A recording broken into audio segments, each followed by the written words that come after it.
We are constantly told what to think and not how to think. There is a very easy way out of this slave mentality we have been taught, and it is called logic. You might have heard something called a classical education. A classical education is created on the firm foundation of the trivium: grammar, logic, and rhetoric. Grammar is the observation of symbols or situations. Logic is using reason to understand what is the most likely outcome and how to best position yourself for that outcome. Rhetoric is the ability to relate to others what you observed, how you logically thought about it, and to be able to defend your conclusions to others questioning your ideas. The most dangerous man to any government is a man who is able to think things out for himself without regard to prevailing superstitions or taboos. H.L. Mencken.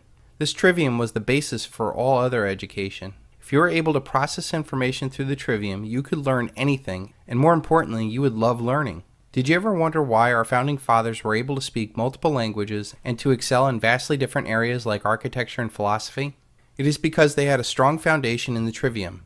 Since these men loved learning, they did not ever stop learning. They continued to read and study up until their final days. This classical education led to a fertile ground of educational thought that gave rise to the American society that threw off the shackles of a collectivist tyranny for the simple principle of life, liberty, and the pursuit of happiness. Children are innately curious, and they use their logic to understand how the world works. The reason why kids are constantly into everything is that they're learning how things work. Over time, they learn that if they drop a glass, it will break. If you ever wonder why your kid's depressed at school, it is probably because they know that they're being indoctrinated into being a slave, and on some level, they know it. If you wonder why your kids don't like you, it's not because they don't really like you. They just don't want to end up like you. Dead-end job, poor relationships, poor money situation. In our society, we are taught to hate education and avoid it after school. Our society makes it real easy to be ignorant and even subsidizes the behavior. What luck for rulers that men do not logically think. Adolf Hitler. This three-step process is vastly different from the input-output process of our current education system. That key step of logical thought is totally devoid in our educational system. If we were taught logic, we would cause all sorts of problems for a system that relies on blind obedience to orders. When I was in the Marine Corps, they were very bold in their indoctrination process of me. They wanted instant and willing obedience to orders. But our schools, our corporations, and governments can't be so bold. So they just want you to be a quote-unquote team player. Between stimulus and response, there is a space, and that space is your freedom. Viktor Frankl. While this logical thought is bad for a collectivist system, it is the key to happiness and success for an individual. Using logic allows the individual to rationally and unemotionally process what is being presented to them. There they can determine what is being presented to them, if it's good for them, and how best to react to this new idea. Logic breaks the slave mentality of do what you're told. When we have logic, we are able to question what we are told, and more importantly, reject those who are shown to be liars.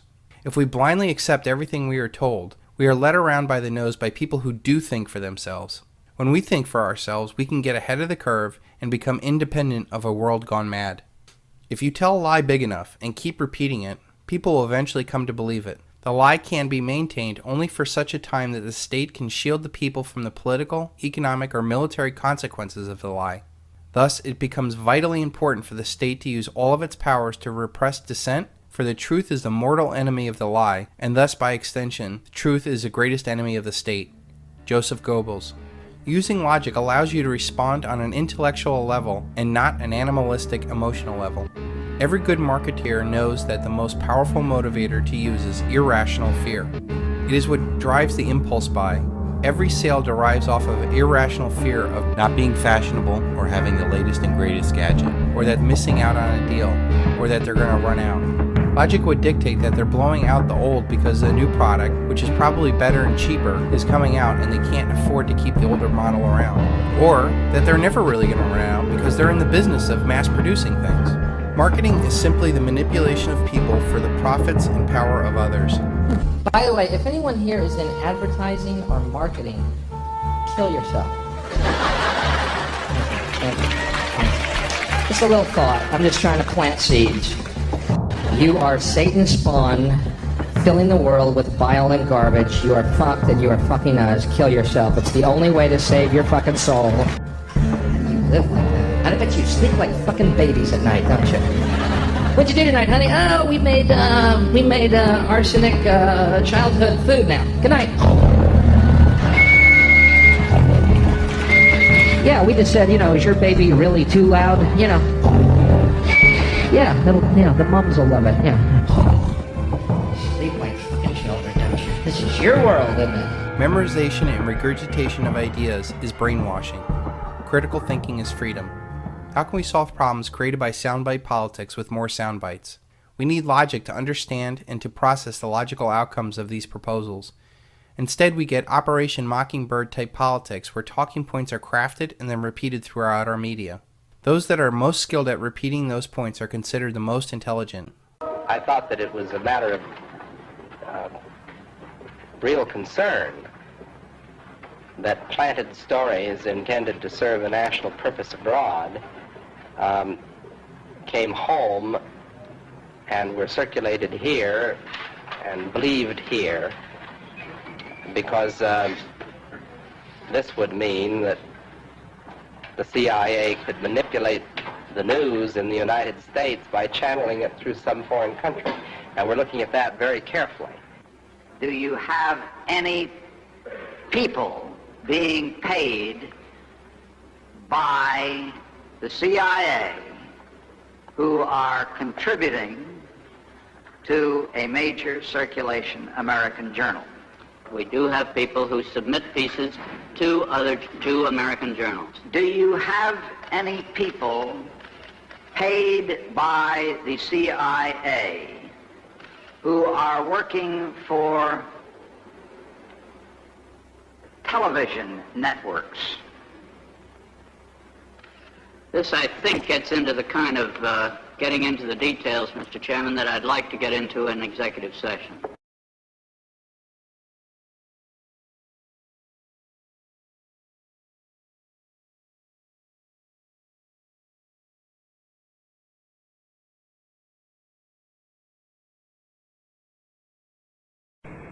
The slave mentality revolves around a two-step thinking process, input and output. The trivium revolves around the three-step process, input, processing, and output.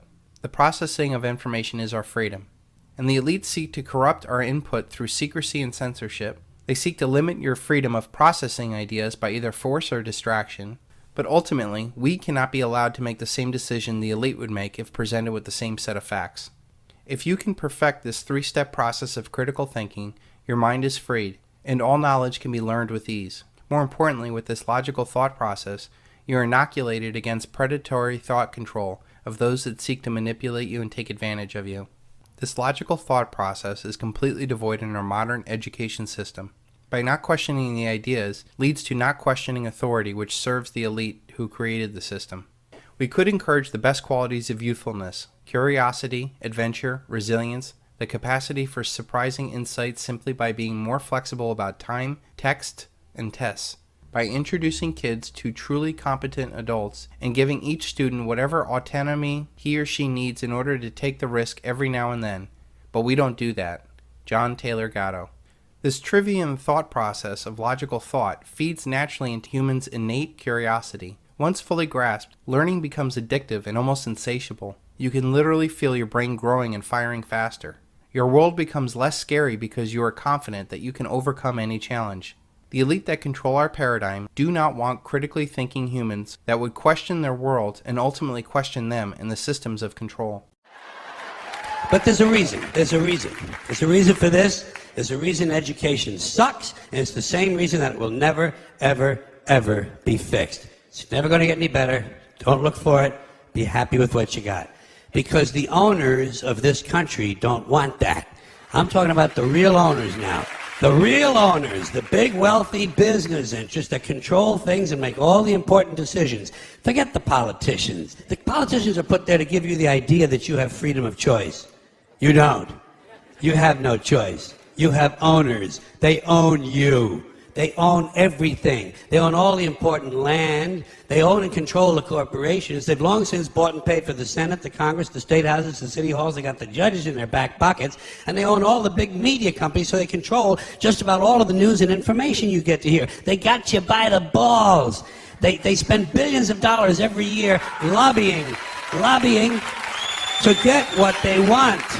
Well, we know what they want. They want more for themselves and less for everybody else. But I'll tell you what they don't want. They don't want a population of citizens capable of critical thinking. They don't want well-informed, well-educated people capable of critical thinking. They're not interested in that. That doesn't help them. That's against their interest. That's right. They don't want people who are smart enough to sit around the kitchen table and figure out how badly they're getting fucked by a system that threw them overboard 30 fucking years ago. They don't want that. You know what they want? They want obedient workers. Obedient workers. People who are just smart enough to run the machines and do the paperwork and just dumb enough to passively accept all these increasingly shittier jobs with the lower pay, the longer hours, the reduced benefits, the end of overtime, and the vanishing pension that disappears the minute you go to collect it. And now they're coming for your Social Security money. They want your fucking retirement money. They want it back so they can give it to their criminal friends on Wall Street. And you know something? They'll get it. They'll get it all from you sooner or later because they own this fucking place. It's a big club, and you ain't in it. You and I are not in the big club. By the way, it's the same big club they use to beat you over the head with all day long when they tell you what to believe. All day long, beating you over the head in their media, telling you what to believe, what to think, and what to buy. The table is tilted, folks. The game is rigged. And nobody seems to notice. Nobody seems to care. Good, honest, hard-working people, white collar, blue collar, doesn't matter what color shirt you have on. Good, honest, hard-working people continue. These are people of modest means. Continue to elect these rich cocksuckers who don't give a fuck about them. They don't give a fuck about you. They don't give a fuck about you. They don't care about you at all. At all. At all. Yeah. You know? And nobody seems to notice, nobody seems to care. That's what the owners count on, the fact that Americans will probably remain willfully ignorant of the big red, white, and blue dick that's being jammed up their assholes every day.